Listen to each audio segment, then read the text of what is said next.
So hello everyone, welcome in our YouTube channel nurturing medicos. ये video ये series आपका nervous system का चल रहा है, जिसमें से फर्स्ट वीडियो आपका रिकॉर्ड हुआ था ऑर्गेनाइजेशन ऑफ नर्वस सिस्टम का, सेकंड था आपका न्यूरॉन के बारे में, तीसरा था न्यूरोग्लिया के बारे में। और जो आप अगर अपने सिलेबस का HAP second of B pharma का अगर या कोई भी मेडिकल कोर्स का सिलेबस उठा के देखेंगे तो उसका अगला टॉपिक होने वाला है आपका classification and property of nerve fibre. ठीक है, तो आज हम लोग इसके बारे में डिस्कस करेंगे कि आपका क्या होने वाला है। ठीक है, नेक्स्ट टॉपिक तो देखिए आपका नेक्स्ट टॉपिक क्या है, classification and property of nerve fibre. ठीक है, तो इसमें आपको मेनली क्या देखना है, इसमें आपको ये बताना है कि आपका मेन नर्व फाइबर होता क्या है, और उसके बाद आपको नर्व फाइबर जो होती है उसकी प्रॉपर्टीज़ के बारे में डिस्कस करना है। ठीक है, तो देखिए तो इसका क्लासिफिकेशन देख लीजिए पहले। जो नर्व फाइबर पहले क्या होता है इसके बारे में आप जान लीजिए। नर्व फाइबर आपका कुछ है नहीं स्पेशली। अगर आप न्यूरॉन के बारे में बात करें, न्यूरॉन जानते हैं नर्व सेल्स को बोलते हैं, तो न्यूरॉन का जो बोल सकते हैं जो उसकी ब्रांचेस निकली होती हैं उसी को बोलते हैं हम लोग नर्व फाइबर। ठीक है, तो नर्व फाइबर यहाँ पे कुछ नहीं है। नर्व फाइबर आपका किस चीज़ से बना होता है, nerve fibre is made up of axon. ठीक है, मतलब कि एक्सॉन को ही आप नर्व फाइबर बोल सकते हैं। स्पेसिफिकली इसको इसलिए ऐसे बोलते हैं क्योंकि जो हमारा न्यूरॉन एक्सेल होता है इसकी जो ब्रांचिंग होती है, जो सबसे लॉन्गेस्ट ब्रांच इसकी होती है, इसको एक्सॉन बोलते हैं। एक्सॉन का क्या मेन फीचर होता है या मेन रोल क्या होता है, वो हमारा ट्रांसमिट करता है हमारे जो भी स्टिमुलस जो भी आपका हुआ था, मेड हुआ था, वो आपका डेंड्राइट से रिसीव हुआ था, उसके बाद फिर आपका एक्सॉन उसको ट्रांसफ़र किया था। ठीक है, ये एक पाथवे बनाता है। तो ये जो एक्सॉन था, मैं आपको थोड़ा सा यहाँ पे बना के दिखा भी देता हूँ अगर आप भूल रहे हो तो ये देख सकते हैं जो ये आपका पार्ट है इसको एक्सॉन बोलते हैं। ठीक है, देखिए ये मान लीजिए एक्सेल हो गया ये, तो इसकी जो लॉन्गेस्ट ब्रांच है इसी को एक्सॉन बोलते हैं, और इसी को हम लोग बोलते हैं नर्व फाइबर भी। ठीक है, तो इसमें कोई कन्फ्यूजन की बात नहीं है। तो देखिए यहाँ पे क्या लिखा गया है, a nerve fibre is a thread like extension of nerve cell is made up of axon, बिल्कुल, and myelin sheath if present. ये इसलिए ऐसा लिखा है क्योंकि अगर माइलिन शीथ इसमें होता है तो ठीक है, माइलिन शीथ होगा तो माइलिनेटेड, नॉन अगर एब्सेंट होगा तो नॉन माइलिनेटेड। ठीक है, तो यही है आपका कि नर्व फाइबर होता क्या है, ये आपका डिफिनेशन हो गया। अगर अब हम इसकी क्लासिफिकेशन की बात करें कि एक्चुअल में जो आपका नर्व फाइबर का क्लासिफिकेशन है वो किस किस बेसिस पे किया गया है। ठीक है, तो ये अराउंड 3 बेसिस पे इसका क्लासिफिकेशन किया गया है, या मैंने यहाँ पे आपको बताया है, और ज़्यादातर यही होता भी है मैक्स टू मैक्स। ठीक है, तो जो पहला क्या होगा वो होगा on the basis of signal transmission direction. कि नर्व फाइबर देखिए कई टाइप्स के होते हैं, कि अगर हम क्लासीफाई करें इसको इस बेसिस पे, तो ये होगा एक आपका ट्रांसमिशन जो होगा, जो आपका सिग्नल होगा उसके ट्रांसमिशन के डायरेक्शन पे। दूसरा आपका होगा on the basis of origin and connection to CNS। तीसरा होगा on the basis of diameter and its conduction velocity. ठीक है, तो देखिए हम धीरे धीरे करके इसको डिस्कस करते हैं स्टार्टिंग से। तो देखिए अगर हम बात करें on the basis of signal transmission direction के बारे में, ठीक है, तो इसका क्या यहाँ पे है, देखिए अगर आप इसको पढ़े होंगे फर्दर, जैसे कि मेरे सेकंड और फर्स्ट वीडियो में, तो उसमें आपको मैं बता चुका हूँ पहले कि एफरेंट नर्व्स, इफरेंट नर्व्स, ये सब क्या होता है। ठीक है, तो एफरेंट डिफरेंट कुछ है नहीं, और अगर मैं बात करूँ देखिए पहला जो होता है वो है एफरेंट नर्व। एफरेंट नर्व को हम लोग सेंसरी नर्व्स भी बोलते हैं, और जो ये आपका इफरेंट नर्व्स होता है उसको हम लोग मोटर नर्व भी बोलते हैं, और तीसरा होता है मिक्स्ड नर्व। ये है आपका टाइप्स किसका, ऑन द बेसिस ऑफ अगर हम लोग सिग्नल ट्रांसमिशन डायरेक्शन के बारे में बात करें। ठीक है, तो देखिए एफरेंट कुछ नहीं होता है। एफरेंट आपका क्या होता है कि जैसे फॉर एग्जांपल ये ब्रेन है, ये आपका बॉडी है। ठीक है, तो जो हमारे बॉडी से कोई भी स्टिमुलस को हमारे ब्रेन के पास लेके जा रहे हैं, तो उस न्यूरॉन के कनेक्शन को या उस न्यूरॉन को हम लोग बोलेंगे एफरेंट नर्व्स। ठीक है, या उस नर्व्स को हम लोग बोलेंगे एफरेंट नर्व। और जो रिस्पॉन्स ब्रेन से लेके आएगा हमारे बॉडी के पास उसको हम लोग बोलते हैं इफरेंट नर्व्स। और जो मिक्स नर्व होता है वो ज़्यादा कुछ खास नहीं है यार, वो बस उन दोनों को हेल्प प्रोवाइड करता है, उनके उनके कंडक्शन में हेल्प करता है। ठीक है, अगर हम दूसरे की बात करें, दूसरे टाइप ऑफ क्लासिफिकेशन की, तो ये होता है on the basis of origin and connection to CNS। ठीक है, तो ये ज़्यादा कुछ खास नहीं है। इसमें ये बताता है कि इसका कनेक्शन कहाँ कहाँ से है, जैसे कि ये कहाँ से ओरिजिनेट हुआ है, या इसका कनेक्शन जहाँ कहाँ पे जाके एंड होता है, तो वो तो अब इसको आप HAP फर्स्ट में भी पढ़े होंगे पेरिफेरल नर्वस सिस्टम में, कि ये क्या था अपना, एक होता है स्पाइनल नर्व, एक होता है क्रेनियल नर्व। स्पाइनल नर्व क्या होता है, ये 31 पेयर होता था वहाँ पे, और ये कुछ है नहीं, ये हमारा स्पाइनल कॉर्ड से जो ओरिजिन जिसका होता है, ये ओरिजिनेट हमारा कहाँ होता है, स्पाइनल कॉर्ड से, और सप्लाई कहाँ तक होता है, various part of the body से। जैसे कि हमारा सेंट्रल नर्वस सिस्टम में क्या क्या होता है, ब्रेन एंड स्पाइनल कॉर्ड। तो ब्रेन का क्या होता है, ब्रेन का जो हमारे नर्व्स होता है वो क्रेनियल नर्व बनाता है, जो स्पाइनल कॉर्ड बनाते हैं वो स्पाइनल नर्व्स हो गया। तो स्पाइनल कॉर्ड से जितनी ब्रांचेस निकली होती हैं जितने भी पेरिफेरीज में, उसको हम लोग स्पाइनल नर्व्स बोलते हैं, और जो हमारे ब्रेन से डायरेक्टली जितने ब्रांचेस होते हैं उसको हम लोग क्रेनियल नर्व्स बोलते हैं। ठीक है, तो अगर हम बात करें स्पाइनल नर्व्स के बारे में, तो स्पाइनल नर्व हमारा 31 पेयर होता है। इसके बारे में हम लोग इतना ब्रीफ में इस लेक्चर में बात नहीं करेंगे, आगे वाले जो सेंट्रल नर्व जो क्रेनियल नर्व्स या स्पाइनल नर्व्स के बारे में वीडियोस होने वाली हैं इसी सीरीज़ की नर्वस सिस्टम की, उसमें आगे बात होंगी। ठीक है, तो आप देख लीजिए कि अगर हम सेकंड क्लासिफिकेशन के बारे में बात करें तो ये हमारा ओरिजिन और कनेक्शन के बेसिस पे है, ठीक है। तो ओरिजिन क्या क्या हो सकता है, एक होता है स्पाइनल नर्व, स्पाइनल कॉर्ड से ओरिजिन हो सकता है, दूसरा ब्रेन से हो सकता है। तो स्पाइनल नर्व से जो आपकी स्पाइनल कॉर्ड से जो आपका ओरिजिन होगा उसको बोलेंगे स्पाइनल नर्व्स, और जो आपका ब्रेन से होगा उसको बोलेंगे क्रेनियल नर्व्स। तो देखिए जो हमारा स्पाइनल नर्व्स होता है वो 31 पेयर होता है, और ये हमारा मतलब स्प्रेड होता है हमारे पूरे बॉडीज़ में। और इसका डिनोशन कैसे होता है, मतलब इसको डिनोट हम लोग कैसे करते हैं, मैं यहाँ पे आपको लिख के बता रहा हूँ। जैसे अगर हम स्पाइनल नर्व्स की बात करें तो स्पाइनल नर्व्स हमारा देखिए, पहली बात आप ये जान लीजिए कि स्पाइनल कॉर्ड हमारा होता कहाँ है। स्पाइनल कॉर्ड हमारा होता है हमारे वर्टिब्रल कॉलम में,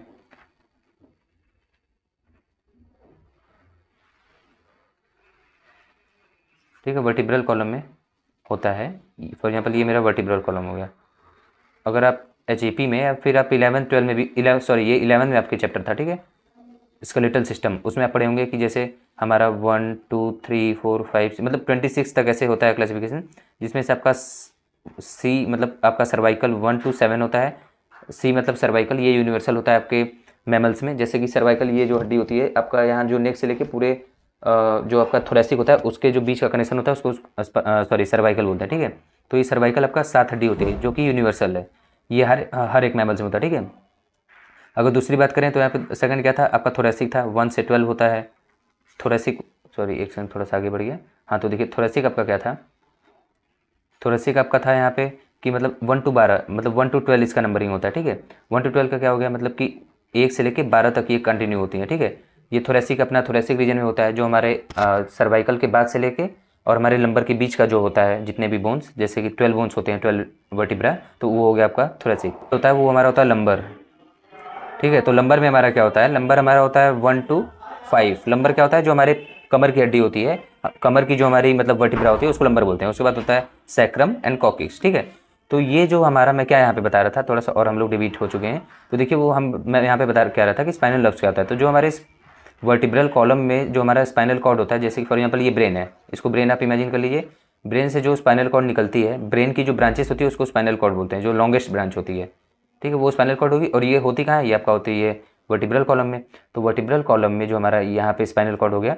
अब देखिए अब इसी के बेसिस पे क्लासीफाई किया जाता है। अगर हम बात करें यहाँ पे तो वैसे ही हम लोग बोलते हैं C1 C2 C3 C4, ऐसे ऐसे ऐसे ऐसे करते हम लोग जाते हैं सैक्रम तक 1 2 ऐसे, ठीक है। तो ऐसे ही हम लोग स्पाइनल नर्व्स को भी जो हमारा होता है उसको हम लोग क्लासीफाई करते हैं, मतलब उसको डिनोट करते हैं।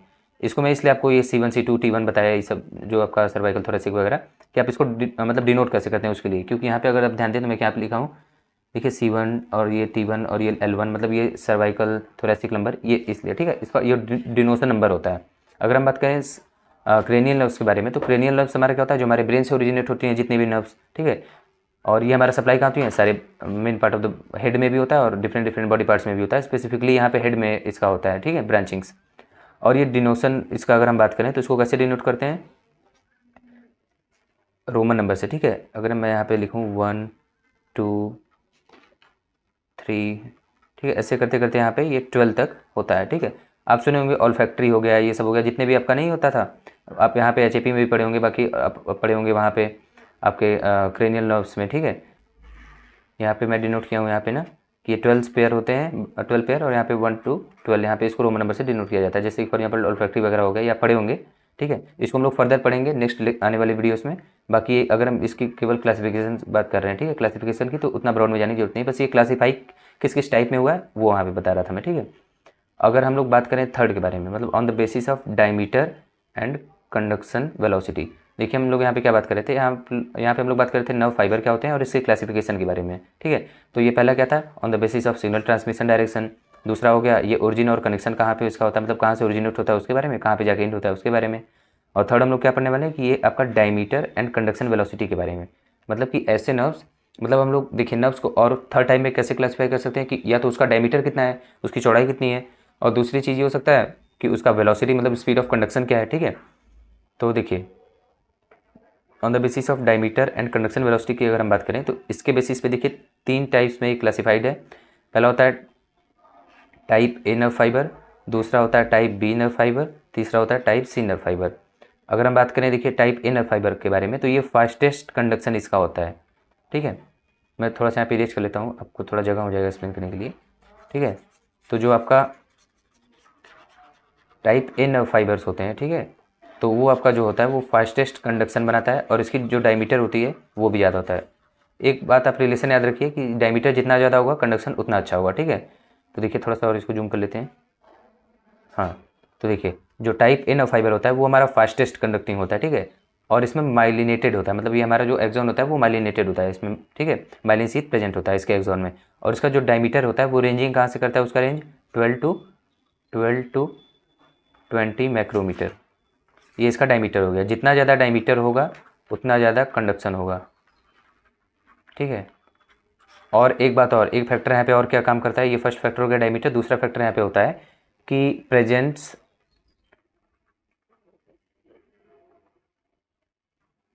Myelin sheath.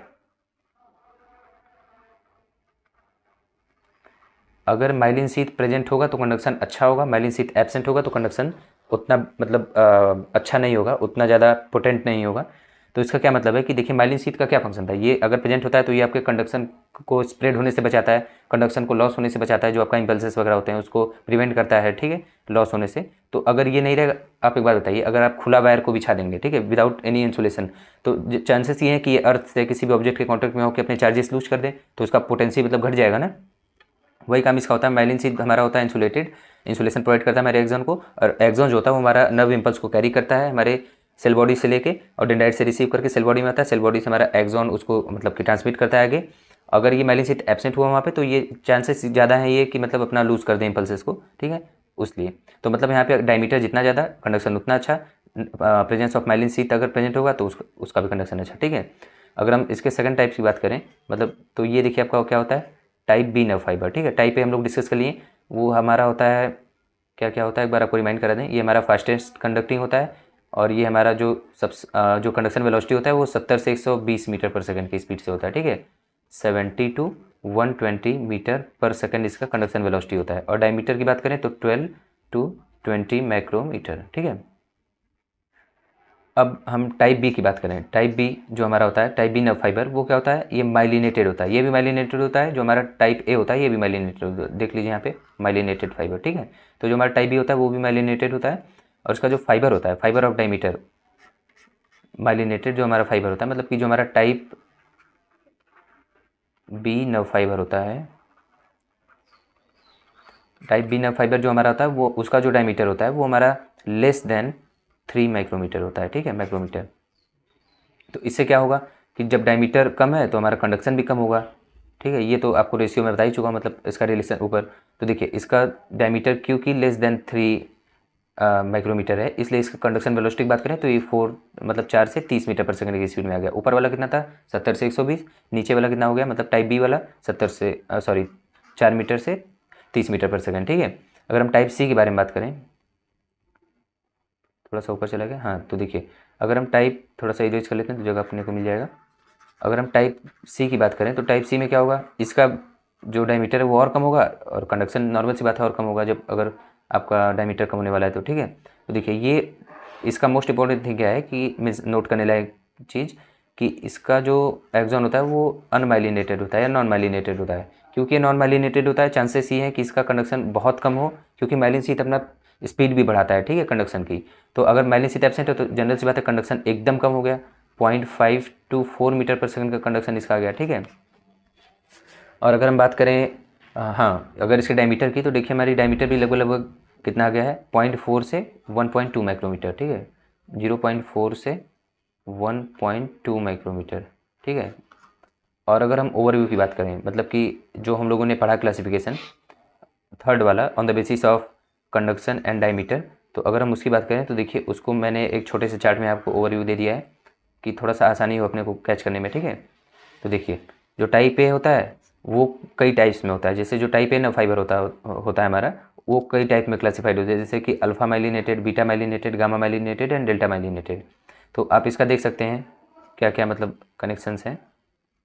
तो देखिए जो हमारा अल्फा माइलिनेटेड होता है टाइप ए नर्व फाइबर में वो हाईएस्ट होता है, उसी की हम लोग बात कर रहे थे, 70 से 120 इसका कंडक्शन होता है, डायमीटर 12 to 20 माइक्रोमीटर, ठीक है। अगर हम बीटा माइलिनेटेड की बात करें तो बीटा माइलिनेटेड क्या होता है हमारा 30 से 70 इसका कंडक्शन मीटर पर सेकंड होता है, और डायमीटर की बात करें तो 5 to 12 माइक्रोमीटर। अगर हम गामा की बात करें तो ये 15 to 30, और इसका डायमीटर की बात करें तो 3 to 6। ऐसे ही डेल्टा जो हमारा, डेल्टा का अगर हम कंडक्शन की बात करें तो 12 to 30 मीटर पर सेकंड, और डायमीटर की बात करें 2 to 5 माइक्रोमीटर, ठीक है। और जो हमारा बीटा होता है, बीटा नर्व फाइबर, ये माइलिनेटेड होता है।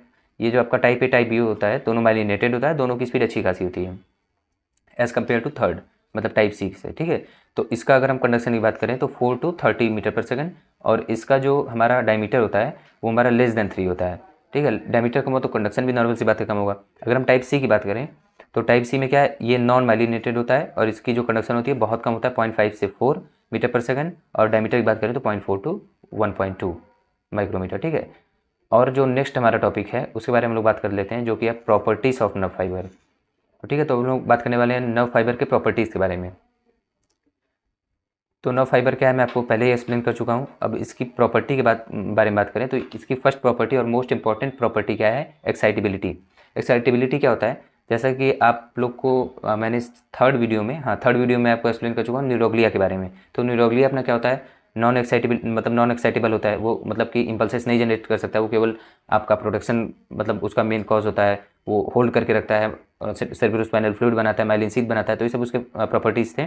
अगर हम प्रॉपर्टीज़ ऑफ नर्व फाइबर की बात करें तो नर्व फाइबर की सबसे मोस्ट इंपॉर्टेंट प्रॉपर्टी क्या है, नर्व इम्पल्सेस को जनरेट कर सकता है। ये एक्साइटेबल सेल्स होते हैं जो कि मतलब स्टिमुलस को रिसीव करके एक्साइट हो जाते हैं। इसका आयंस वगैरह थोड़ा सा अप डाउन होता है, उसकी वजह से आपका नर्व इम्पल्सेस जो होता है आगे ट्रांसमिट होता है। अगले वीडियो में ये चीज़ हम लोग इसका मैकेनिज्म जानने वाले हैं, ठीक है। तो देखिए जो आपका एक्साइटेबिलिटी ये क्या करना चाह रहा है, देखिए the electrical activity of a nerve fibre undergoes a change from resting state when stimulus is applied, ठीक है। तो हमारा जो इलेक्ट्रिकल एक्टिविटी ये शो करता है हमारा जो नर्व फाइबर होता है, ठीक है, अगर कोई भी स्टिमुलस अप्लाइड होता है, ठीक है। कोई भी स्टिमुलस का यहाँ पे ये मतलब है कि वो थ्रेशोल्ड जो फ्रीक्वेंसी है उसको जब तक क्रॉस नहीं करेगा तब तक हमारा न्यूरॉन है, ठीक है, वो हमारा मतलब कि कोई भी एक्शन पोटेंशियल जनरेट नहीं करेगा। एक थ्रेशोल्ड फ्रीक्वेंसी फॉर एग्जांपल ये आपका लेवल हो गया और ये स्टिमुलस हो गया, तो अगर जब तक इतना हम लोग का नहीं पहुंचेगा, ठीक है, इस थ्रेशोल्ड फ्रीक्वेंसी तक जब तक हम लोग का मतलब जो हम लोग का जब तक स्टिमुलस है यहाँ तक रीच नहीं करेगा तब तक हमारा जो एक्शन पोटेंशियल जनरेट नहीं करने वाला न्यूरॉन, ठीक है। तो आपको इसके बारे में थोड़ा सा और आगे आप देखेंगे। तो देखिए मैं यहाँ पे क्या बता रहा हूँ, they respond to physical chemical thermo electrical stimulus, ठीक है। मतलब कि ये फिजिकल स्टिमुलस हो सकता है, केमिकल स्टिमुलस हो सकता है जो कि हमारा एक्साइट करे हमारे न्यूरॉन को, टेम्परेचर हो सकता है। और देखिए द स्टिमुलस में either have a source inside or outside of a body. For example अगर अंदर की बात करें तो CO2 कंसंट्रेशन, ब्लड मतलब हो सकता है, ब्लड का मतलब BP वगैरह, रिस्पायरेशन में मतलब O2 CO2 का कंसंट्रेशन वगैरह, ठीक है, ये सब। और आउटसाइड की बॉडी की बात करें तो ये टच हो गया, लाइट हो गया, वेव्स हो गया, ठीक है, मतलब लाइट वगैरह वो सब। कंडक्टिविटी के अगर बारे में हम लोग बात करें तो कंडक्टिविटी इसकी सेकंड जो है वो मोस्ट इंपॉर्टेंट प्रॉपर्टी है। नर्व फाइबर जो हमारा होता है अंडरगो डिक्रीमेंटलेस कंडक्शन, ठीक है। यहाँ पे डिक्रीमेंटलेस का क्या मतलब है, इसका मतलब है कि जो हमारा नर्व फाइबर होता है वो जब हमारा कोई भी इम्पल्सेस को कैरी ऑन करता है, मतलब कैरी करता है, उसको मतलब आगे बढ़ाता है, तो इसमें एकदम मतलब मिनिमम बता सकते हैं, मतलब कि एकदम होता ही नहीं है जो क्या हमारा मतलब लॉस जिसको हम लोग बोलते हैं, ठीक है। तो हमारा जो इम्पल्स लॉस होता है, इम्पल्स लॉस हमारा होता ही नहीं है, ठीक है। तो देखिए यहाँ पे क्या करा है, nerve fibre undergo decrementless conduction in which they convey impulses along the axon length without changing the amplitude of the action potential, ठीक है। जो हमारा एम्पलीट्यूड है, जो हमारे पोटेंसी हमारे मतलब कि मैसेज की या बोल सकते हैं स्टिमुलस की, वो जब हमारा एक्सॉन कंडक्ट करता है तो माइलिन शीथ के प्रेजेंट की वजह से ये लूज़ नहीं करता है, ये उसी पोटेंसी से इसको आगे फॉरवर्ड कर देता है, ठीक है। और रिस्पायरेटरी पीरियड इसका जो होता है थर्ड प्रॉपर्टी है, ये क्या कहता है, ये ड्यूरेशन होता है। It is the duration between effective stimulus and the second applied stimulus, ठीक है। During this period the nerve fibre do not produce any response for the second stimulus. इसका क्या मतलब है कि रिस्पायरेटरी पीरियड वो पीरियड होता है जो हमारे इफेक्टिव स्टिमुलस, मतलब कि जो ऐसा स्टिमुलस जो हमारे थ्रेशोल्ड फ्रीक्वेंसी को पार कर चुका है, हमारे थ्रेशोल्ड फ्रीक्वेंसी को जब तक स्टिमुलस नहीं पार करेगा तब तक हमारा एक्शन पोटेंशियल न्यूरॉन नहीं जनरेट करने वाला, तब तक वो उसको आगे फॉरवर्ड नहीं करेगा, ठीक है, उसको सेंस ही नहीं कर पाएगा। वो चीज़ मैं बताना चाह रहा हूँ, जब तक थ्रेशोल्ड फ्रीक्वेंसी को पार न करे, उसके नीचे रहेगा तो बिल्कुल ऐसा मतलब उसको कोई स्टिमुलस ही नहीं लगेगा, वो मतलब आगे उसको फॉरवर्ड ही नहीं करेगा, वो डिटेक्ट ही नहीं कर पाएगा, ठीक है। तो ये चीज़ मैं यहाँ पे बताना चाह रहा हूँ। तो ये एक टाइम पीरियड है इसके बीच का, ठीक है, इफेक्टिव स्टिमुलस के और अप्लाइड स्टिमुलस के, ठीक है। तो जब तक इफेक्टिव स्टिमुलस मतलब कि एक स्टिमुलस का रिस्पॉन्ड जनरेट होकर उसका इफरेंट न्यूरॉन उसका मैसेज लेके नहीं आ जाता है, जब तक ठीक है, उसका जो रिस्पांस बोलते हैं ब्रेन से, तब तक दूसरा अगर हम लोग स्टिमुलस देंगे तो उसका कोई रिस्पांस आने वाला नहीं है। ठीक है, वो बोलता है रिफ्रैक्टिव पीरियड। ठीक है, अगर हम बात करें अपने थर्ड के बारे में तो ऑल आर नल लॉ, ये हमारा एक मोस्ट इम्पॉर्टेंट प्रॉपर्टी है नर्व फाइबर की या न्यूरॉन की। स्पेसिफिकली अगर हम बात करें तो as per this law when a tissue is stimulated with threshold or more than threshold strength, ठीक है, द एम्पलीट्यूड और response remains the same but the stimulus of less than threshold strength is applied, no response is produce. देखिए मैं आपको फिर से यहाँ पे पढ़ के बताता हूँ क्या करना चाह रहा है। As per this law when a tissue is stimulated with a threshold or more than threshold strength the amplitude और response remains the same but when the stimulus is less than the threshold strength is applied, no response is produced। इसका क्या मतलब है कि जो मैं आपको बार बार बता चुका हूँ इसके जस्ट 2-4 सेकंड पहले ही, जो थ्रेशोल्ड फ्रीक्वेंसी होती है, जब जो हमारा थ्रेशोल्ड स्ट्रेंथ होता है उसके नीचे जितना भी इम्पल्सेस होगा, जितना भी स्टिमुलस होगा, ठीक है अगर इसको पार नहीं कर पाया तो वो हमारा डेंड्राइट्स को मतलब डिटेक्ट नहीं कर पाएंगे, वो हमारा मतलब कि एक्शन पोटेंशियल जनरेट नहीं होगा, वो आगे कैरी ऑन नहीं करेंगे। ठीक है, अगर जो थ्रेशोल्ड फ्रीक्वेंसी है या थ्रेशोल्ड स्ट्रेंथ है, अगर उसको वो पार कर लेता है तभी हमारा रिस्पांस आने वाला है। ठीक है, उसके नीचे अगर रहेगा तो कोई रिस्पांस नहीं होने वाला। ठीक है, वो चीज़। और समेशन क्या होता है, ये भी एक इंपॉर्टेंट प्रॉपर्टी है अपनी नर्व फाइबर की। तो समेशन ज़्यादा कुछ नहीं है, समेशन क्या होता है मतलब कि वही थ्रेशोल्ड फ्रीक्वेंसी या थ्रेशोल्ड वैल्यू से अगर कम रहा, ठीक है, हमारा मतलब कि स्ट्रेंथ अपने किसका, अपने स्टिमुलस का, ठीक है, तो जो एक्शन पोटेंशियल है वो हमारा जनरेट होगा। कब, लेकिन वो कब जनरेट होगा, अगर हमारा सक्सेसिव मतलब कि मतलब वैल्यू मतलब सक्सेसिव अगर हमारा मैसेज बार बार जा रहा है, मतलब कि फॉर एग्जांपल अगर थ्रेशोल्ड फ्रीक्वेंसी को पार नहीं कर पा रहा है, थ्रेशोल्ड स्ट्रेंथ को हमारा कोई भी मैसेज पार नहीं कर पा रहा, मतलब इसके ऊपर जाएगा तभी जनरेट मतलब रिस्पॉन्स जनरेट होगा, इसके नीचे है तो अगर हम बार बार जैसे यार आप जानते हैं रस्सी वाला एग्जांपल जानते होंगे कि मतलब कि अगर कोई सिल है या फिर कोई कुएं से पानी निकालने वाला, तो एक बार अगर उस पर रस्सी ले जाएंगे तो जनरल सी बात है वो उस पर कोई एक पैसे का कोई मतलब नुकसान नहीं होने वाला उस पर, ठीक है, जो चक्की होता है जिसपे से वो घिसते हैं। लेकिन अगर साल 2 साल 10 साल तक आप करेंगे तो उस पर जरूर एक रिस्पॉन्स तो आ ही जाता है ना, वो घिस जाती है या उस पर निशान पड़ जाता है रस्सी का। तो वही चीज़ है कि जो थ्रेशोल्ड स्ट्रेंथ होता है अगर उससे नीचे भी है हमारा मैसेज, अगर बार बार सक्सेसिव मतलब अगर बार बार हम लोग अपना मैसेज को प्रोड्यूस कर रहे हैं, सक्सेसिव हमारा जो बोल सकते हैं स्टिमुलस बार बार जनरेट हो रहा है, तो वो आपका मतलब सम की तरह काम करेगा, मतलब वो ऐड होके वो उस वैल्यू को पार कर जाएगा और उस रिस्पॉन्स को शो कर देगा। ठीक है, उसको समेशन बोलते हैं। अगर हम थर्ड के बारे में बात करें तो रिलीज ऑफ केमिकल रेगुलेटर्स, ठीक है, तो जो भी हमारा न्यूरॉन है वो नॉर्मल सी बात है आप जानते ही होंगे, ये एसिटाइल कोलिन, एड्रेनलिन, डोपामिन वगैरह मतलब न्यूरो ट्रांसमीटर वगैरह, ठीक है, ये रिलीज करते हैं केमिकल्स।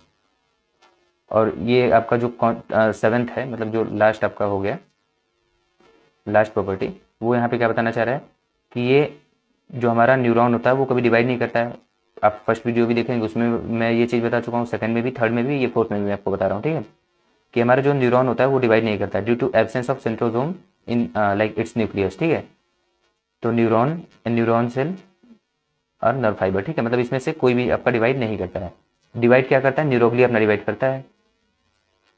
अगर आपको जानना है न्यूरोग्लिया क्या है तो हमारे थर्ड वीडियो को जाके चेकआउट कर सकते हैं। ठीक है, सो आज का लेक्चर यहीं पे होता है खत्म। Thank you so much for seeing this video. और कोई भी आपको डाउट है तो आप कमेंट करिए। अगला जो लेक्चर है वो आने वाला है, जो भी अगला टॉपिक होगा उस पर। ठीक है, और आपको वीडियो पसंद आएगा तो लाइक करिए, सब्सक्राइब करिए चैनल को। Thank you so much for seeing this video. Bye bye, take care.